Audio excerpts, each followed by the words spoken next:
Have you ever ended up spending more than you intended only to wonder how that happened? Maybe one click turned into 20, or, a sale email tempted you into impulse buys. Welcome to the subtle but powerful world of the psychology of spending. In this video, we'll explore how you overspend without realizing it, and, more importantly, how to regain control. When you make a purchase, your brain releases dopamine, the feel-good neurotransmitter, creating a rush of pleasure. Even just anticipating a purchase can activate reward centers in your brain. The trouble is that high fades quickly, leaving you craving the next buy. This mechanism underlies emotional spending, buying not out of need, but to chase feelings. Stress, sadness, boredom. These emotions can all trigger impulsive purchases. In today's connected world, we're bombarded by images of others' lifestyles. That FOMO, or fear of missing out, nudges us toward spending. Advertisers use persuasion tactics like scarcity, only 2 left limited time offers, and those flash sales, all designed to tap into that impulse to buy. Lifestyle creep also plays a role. As your income increases, your spending quietly creeps upward. You may not even notice you've upgraded everything. And credit systems make it easy. Swiping a card or using buy now, pay later just kind of hides the pain of spending. Together, these create a perfect storm. Triggers, temptation, and low friction all add up to overspending. Because, many purchases are small and frequent, like a streaming service, a snack, or maybe a digital upgrade.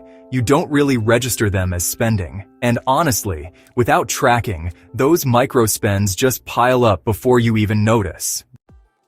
Also, when you use credit cards, the pain of spending is delayed, and that psychological distance just makes it so much easier to detach from the actual cost.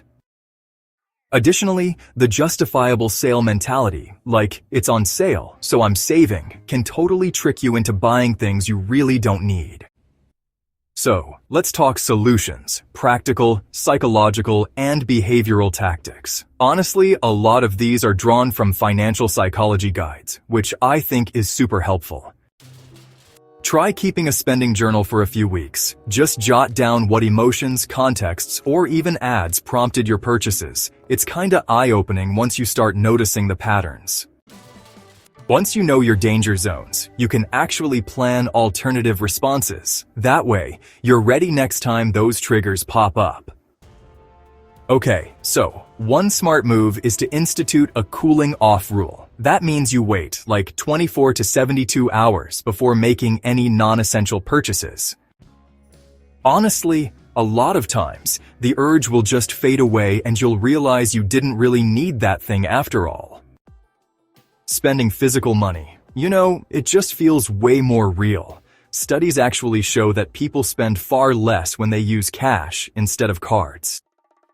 If credit is your default, you should, create a separate fun money cash envelope and limit yourself. Unsubscribe from promotional emails, use ad blockers, and mute social media accounts that trigger FOMO. Make it harder to impulse buy.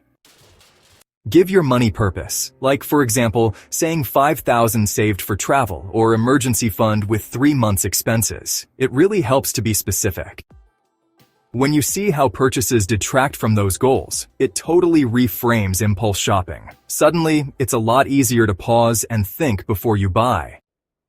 Automatically divert a portion of your income into savings, so it's unavailable for spontaneous spending. It's honestly one of the simplest ways to stay on track. You might also set up spending limits or alerts in budgeting apps. If spending is deeply emotional or compulsive, therapy or financial coaching can help. Your relationship with money is as psychological as it is mathematical. The more you understand your internal triggers, the more power you regain. Start small. Track 1 week. Pause 1 purchase. Automate 1 transfer.